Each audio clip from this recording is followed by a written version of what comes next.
out tonight, and we're going to talk about the immune system and how to not get sick this year. And I hate getting sick. I really do. Does anybody like getting sick? No? No. Not at all. There's a lot of information about the immune system. Let's just make it simple and easy tonight, and talk about things that we can do to keep our immune system healthy, keep it strong, and then also things that will definitely deter the immune system from working well. What I've done is I've put together a few slides to help people understand the immune system, how it works, and Chris is good enough to actually put some of these on the overhead, so go ahead and change. There you go. So how often do you get sick? I find the average, it seems like people in general usually get sick 1 to 2 times pretty well a year. And so the idea is to, avoid that happening. The problem is that the bugs that we're exposed to are getting stronger and stronger because so many people have used antibiotics. And what we've done is we've created these resistant bacteria that are stronger than what we used to have. A typical example of that would be MRSA, multiple resistant staph aureus, meaning that there aren't very many antibiotics that will actually kill it off. So, and that is also called a flesh-eating disease. That will actually take people out. So there's a famous doctor, female doctor. The book is called The Coming Plagues. And what she writes about is the overuse of antibiotics has basically created these monster bugs that our immune systems can have a tough time with. So the idea is to keep our immune system strong, and that's what we want to talk about. So in the slides here, what we've done is we put together, one more past this, we put together basically a layout of how the immune system works. We have bloodborne ways to actually combat a bug. We have physical barriers that the body has, and then we have the T cell immunity and B cell immunity. And the process basically is that we can have immune complexes that are actually formed from previous exposures, like this says antigen exposures, and that's when your white blood cells will actually develop it's like an all points bulletin, if you will, that it's seen this bug before, so when it sees that bug again, the lymphoblasts actually fire up to actually go and attack this bug. Then we have our T cell process there's different kinds of T cells, death of the body cells that are infected within a virus or otherwise damaged. You have a lot of different pathways. The skin membrane, the mucous membranes, the saliva, stomach acids are all physical barriers that we have. And then we have what are called phagocytes, which are our white blood cells that actually will engulf and destroy dangerous organisms. So that pathway you have to help you explain a little bit more details. If you ever want more details, we have the handouts to show you. Let's switch to the next one. This humoral and cellular immunity. Humoral is what's in the fluids of your body, the way that your body actually has plasma cells, and this is what I was talking about, antibody production, where your body recognizes the bug in a future time. Your B cells actually help to develop those. And then you have cellular immunity, which is where your actual white blood cells come and destroy the bug. It surrounds it.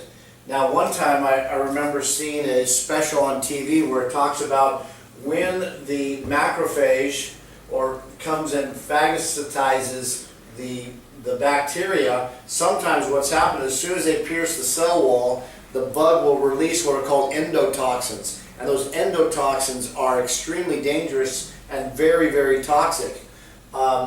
Recently I had a procedure done with an implant, and I got sick afterwards, and it was really weird because I think they opened up a cavity where there was some bacteria living, but when I took the strong antibiotic, I think it killed off so many bugs in my system all at once I think it was because of the fact that all those antibiotics got in and pierced the cell wall, and then there was a whole bunch of debris that my body kind of got overwhelmed with, which ended up meaning that my toxic channels were overloaded. It's kind of like if you had so many trash cans, but then a whole bunch of neighbors decided to use your trash cans to dump all their trash in. Now it's overflowing, and now you got a mess. So the idea is with your own immune system, usually this process of engulfing the cell and breaking it down is a little bit more easily handled, and then sometimes when you actually take a strong drug like an antibiotic. In Europe, antibiotics are really only used in life and death situations now. So that's the idea, is you want to keep your immune system strong. Let's go to the next one. Viruses travel. Let's show them this. I mean, we can be exposed to viruses from sneezing, from touching buttons that other people, they just sneezed on their hand and they touched something. This is, you know, the different microbes that are on people, on doorknobs, on this guy coughing and blowing himself all over the place. That's why, again, you want good mucous membranes to be strong and be able to combat this stuff, because there's no escaping it. You're not going to live in a bubble like Bubble Boy. You need to be strong, and that's what we're really here talking about tonight. Let's go to the next one. Let's talk quickly about the 4 governing systems. We know that the body was designed to heal itself. If you really think about the incredible component of 2 cells, one from mom, one from dad, were actually came together to form what eventually 9 months later is going to be a masterpiece. If you think about what is in those 2 cells and the incredible blueprint and plan to make a masterpiece, it's an amazing thing. And that same innate intelligence, if you will, that God put into those cells to make a baby is what still is governing our body. So for example, the healing power of your body is so strong. Every minute, every second, your body makes 250,000 white blood cells and 2.5 million red blood cells every single second. There's over 657 functions of our liver alone that are all going on simultaneously at the same time. So we have an incredible body. And the healing power of our body knows how to keep the structural, the biochemical, the energetic, and the emotional systems actually working at optimum levels. But reality is that when we get stressed structurally, biochemically, energetically, or emotionally, just take one and anything can cause an imbalance in everything else, and they all affect each other. So when your biochemistry gets out of balance, let's say from extreme stress, 4 minutes of extreme stress can deplete all the B and C water-soluble vitamins out of your body. And so that emotional stress here ends up causing a biochemical stressor, which basically just wipes out your immune system quickly. Vice versa, emotional stress, the Chinese have found, will actually affect the meridian flow, and specific emotions affect specific systems. And that's been studied for 3,000 years, and a technique we have called NET actually helps to find where those energetic blocks are and where those stressors are that the emotional stress actually caused a block there. Also, you know, those statements like, that guy's a real pain in the ass, or she's a real pain in the neck, those are very real things, because they studied that for 3,000 years. The Chinese emperors had the doctors answer surveys basically every quarter. They would have to send in their results of their studies, and they would actually ask people what their most common emotions were, and then they found what their biggest health problems were, and they found how they affected each other and how it was organized.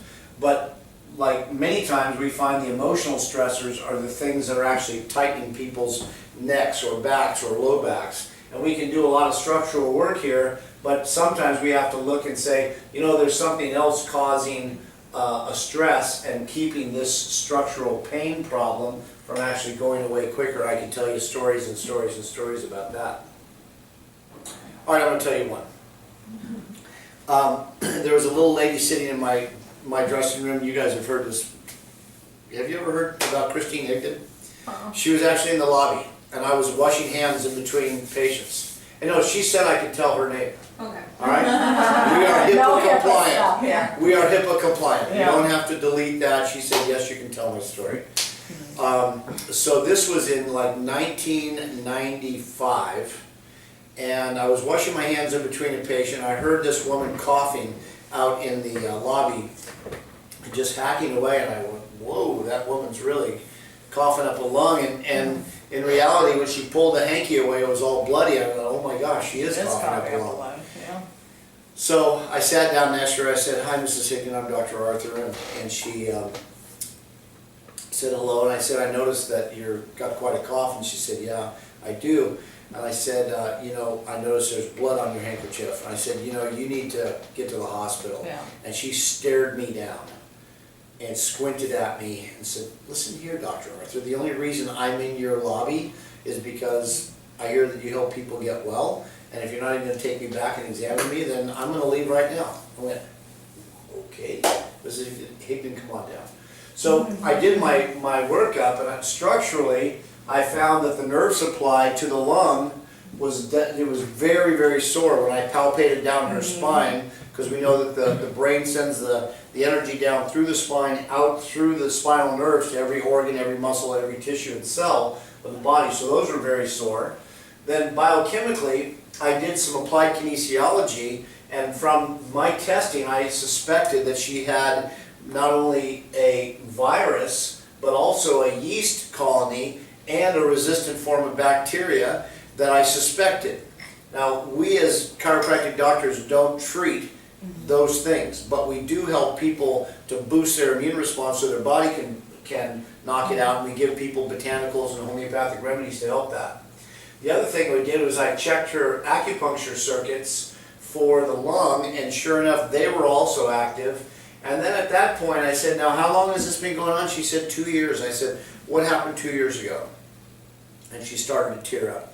And her husband of 67 years had just died back then. Now the emotions going along with the lung are grief, sadness, yearning, anguish, crying, all those emotions that of course anyone would feel when their husband of 67 years passes, or their wife. So now we had all of these stressors that were keeping her healing power from being able to work. So after I did the assessment, I took some films of her, I set her down and I explained what I found, but I said, Mrs. Higdon, I am reluctant to take your case on. And she goes, well, why would that be? I said, well, if you don't follow through explicitly with what I'm going to lay out, it's going to be a tough case to get a victory with, and I really want you to get well. So she said, no, I'll do everything you said. Well, 6 weeks later, she was all well. We treated her during that time, and she was all well. So that's just a quick story to kind of explain the process of using integrative natural medicine to actually help people get well. Let's go on to the next one. Good. Now, this is one of my favorite doctors. This is Dr. Cynthia Costa. I can use your name, Ken. Yes. Okay, good. And she's making an adjustment here. We know that adjustments have been proven to improve immune function. There's a study out that shows T cell counts improving with adjustments. And in AIDS patients, actually, these people are mounting greater immune responses with adjustments. So Dr. Costa is making an adjustment here right at the segment that goes to the thymus gland, and the thymus is where your white blood cells actually mature. Let's go to the next one. Biochemical supplementation. There's a lot of botanical different supplements. We brought a few here to kind of show you some of the things that we've used in the past, and many different supplements from oregano extract, sage, cumin. We have a product called oregacillin. There's one called X-Viramin. We use vitamin D, we use Imuplex, Congaplex, different homeopathic remedies, echinacea, golden seal, and another product that's really good called thieves oil, which is based on a formula that was used during the bubonic plague in Europe, that these gypsies were basically dousing all over themselves, and then they were the carpetbaggers. They would go in and take people's belongings that were sick, and they weren't weren't getting sick. So there's lots of different things that can be used. Of course, we'd love to explain all that stuff. Let's go to the next one. Energetic. Now, she's restoring some energy by getting sleep, and I think the main thing that we're talking about here is that sleep is really important. Chinese medicine says that every hour of sleep before 12 is worth 2 hours after 12. So it's good to get to sleep early. So we use lasers, we use sleep, thieves oil, acupuncture points, and a lot different more. Basically, you want to improve the energy of the body, and exercise also has been proven to help. The lymphatic system basically only moves with body movement, body motion. So you want to get that body moving and get that lymphatic system nice and fluid, get your circulation up. We even use a machine called the Turbosonic. The Turbosonic has been shown on live cell analysis to take red blood cells that are all clumped together, get on that for 10 minutes and watch them disperse and be evenly distributed on a slide on a live blood cell analysis. So there's lots you can do to improve your energy. Go ahead to the next one. Well, maybe a little bit of emotional stress now and then around the holidays, especially if there's some people that you know you're going to be getting together with that you have a history with that isn't as great. So don't stress out. Have fun. Next. The flu shot, yes or no? Hey, there is so much information. If you Google the flu shot and look at pros and cons on the flu shot, you'll see so much. In fact, were you able to get the... It won't play on this, but okay. if you YouTube cheerleader flu shot, yeah, it'll come up. YouTube cheerleader flu shot and look at the story of what happened with this cheerleader that just went in and got a routine flu shot and how her health spiraled down. Some people are more prone to having reactions to flu shots, vaccinations than others. Some have gotten Guillain-Barré syndrome. Dr. Costa actually had a bad outcome from that as well. One of my first patients had a horrible encounter with vaccinations. One of my first ones, 2 days after their first round of vaccinations, baby died of SIDS. They called it SIDS, sudden infant death syndrome. Another one of my patients, 1 day after they got their round of vaccinations, one of the eyes just went over to the side. Now, not everybody has that problem, but there is a book that is out. It's a $5 book, and it says it's by 2 pediatricians. And it's if you Google this, it was sitting right there. It says what your doctors aren't telling you. What your doctors aren't telling you about vaccinations. You know about the book? Yeah. Yeah. And it tells the whole history of vaccinations. It's fascinating. It's a choice, and reality is it's a risk either way to get vaccinated. If my kids haven't been vaccinated, yeah, they're at risk. A couple of them got whooping cough, so. They got whooping cough. We tried to manage that with natural remedies, and we were able to do okay. Of course, we don't treat any infectious agents ourselves as chiropractic doctors, but we do things to enhance the immune system. My wife is well trained in homeopathic medicine, and like I said, in Europe, it's life and death situations. That's the only time they use antibiotics. Let's go to the next. Okay. Now, Granny Arthur's sore throat and sinus home remedies. I've got some great remedies, and my grandma, her name was Maud Gazelle Arthur, believe it or not. And she was a real character, and she was the one who talked about, pardon me? They're in the packet that everybody has. Oh, they're in the packet, okay. Yeah, there is a handout that we have that's available with all these different remedies, but she said if you first find a sore throat coming on, first thing you do is to gargle with lemon juice. And if lemon juice stings, what you want to do is gargle with it, get it in there, and then like that. Shoot it up behind the little punching bag in the back of your throat. That's called the epiglottis. If it stings, that's your remedy. That will usually knock out the sore throat, but you got to do it kind of frequently, maybe every half hour or so. If the lemon doesn't sting, the lemon or lime juice doesn't sting, you can switch over to 2 other things. One is hydrogen peroxide and gargle with that. Hydrogen peroxide, you'll usually get white and foamy in the back of your throat. That means it is oxidizing. and that will usually work. And then also you can use warm sea salt water. Bugs can only live in a certain range of pH. So if you get too acidic or too alkaline, their cell walls can't handle that. They can also only live in a certain temperature range. That's why the body actually creates a fever, is to raise the temperature so much that it'll kill off the bugs. So that was one thing. The other thing is using, yeah, here she's good gargling. Way to find a good picture of a gargler. All right. Google images on gargler. Oh yeah. The other one I use is sea salt water. Make sure that you taste it first if you're going to gargle with it or snort it. But I'll take warm, good filtered water, warm it up a little bit, not too hot, and then taste it first. Make sure it's okay. I just pour it in my hand, or you can use a neti pot. I pour it in my hand and just snort it each side, and then put my head upside down and leave my head and my chin tucked under for about 30 seconds. That'll get that salt water up into your sinuses, and it works really well. It just drains everything out. So the combination of those things work really well. Then we also have the different oils like tea tree oil, thieves oil, eucalyptus oil. You can actually take and boil some water and then turn off the flame, put in some of your essential oils, put a towel over your head, and then let there be enough air so you don't get too hot underneath it, but then start breathing in through your nose those essential oils, and they'll vaporize and go up into your sinuses and down into your lungs. The other things that you can do is rub your lymphatic reflexes. So if it's a cough, you want to rub down the lymphatic reflex for the diaphragm is right down here.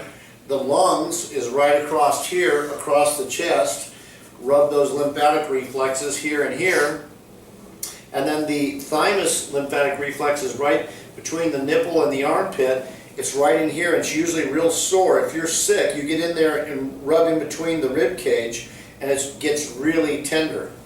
And get in there and rub that for about a minute. Find the sore spot and rub it. It's in between the ribs. So if the ribs are here, the lymphatic reflexes are usually in the little valley in between the ribs. And get in there and rub those out. My son, he actually swallowed meconium when he was being born, and so he had a lot of this goop, this tar, like down in his lungs. And so for the next week or so, we had to keep on rubbing his diaphragm reflex for the bronchioles and for the lungs, and that really helped to kind of pull his lungs through and get that cough, because it was, rather scary to have him have his lungs filled with stuff. I think those are the main things: sore throat, sinuses, rubbing lymphatic reflexes. You can get on a rebounder, a little, one of those little trampolines, and that'll help you boost your immune response as well. And again, we use the Turbosonic for that as well. What questions do we have? If you guys have questions, you that are watching this on our website, please don't hesitate to give a call, and one of us doctors will take your call and answer any questions that we can for you. Any questions here in the group? I do. Yeah. So why is it that people get sick more often during the colder season? Is it because of the air, or what's the difference? Can you explain how how are we more Well, stressful? cold is more stressful, and so your body has to generate more heat to adapt to the cold. And a lot of people, if they don't keep their kidneys covered in the wintertime, they'll lose heat through the kidney chi. They lose a lot of their fire element. And so they're more prone to being susceptible to all that sneezing and coughing and those kind of things. The colder weather, you have to use more heat. You have to generate more heat, and that's a push. It takes energy to make energy and to make heat. Secondly, most people during the holiday season, they usually, the cold and flu season really starts right at Halloween, when all the kids start eating all the sweets. So the things that can really suppress your immune system, we know sugar can do that. They've seen transit studies on white blood cells, that when blood sugar goes up in the, your glucose levels go up, that the transit time of the macrophages, the white blood cells, just really slows down. So they just like, whoa, they're just kind of drunk on sugar, and they don't really do their job very well. And plus the blood sugar causes a stress response with insulin, and that also can interfere with your body's immune system.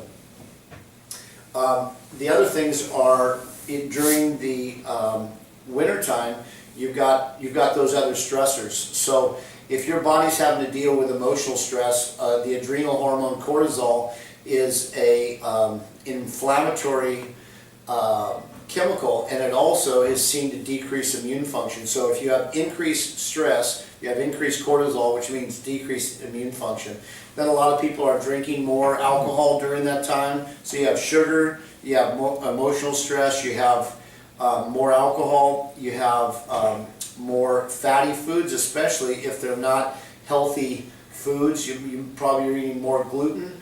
Gluten is associated with decreased immune response as well.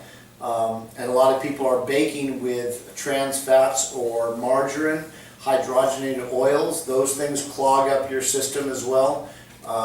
It takes 6 months to get hydrogenated oils completely broken down if you look at the half-life of trans fats or hydrogenated oils. 6 months to get those French fries completely broken down and out of your system. Gnarly. Yeah, it's pretty gnarly.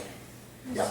So it seems like every time that I go on a flight, I get sick, even if it's in the summertime or the wintertime. Can you explain how to help with that's that slide with the guy spewing his germs all over and touching things. So what I would suggest you do, wash your hands before you go in. Wash your hands when you go to the bathroom. I would put that thieves oil all over you.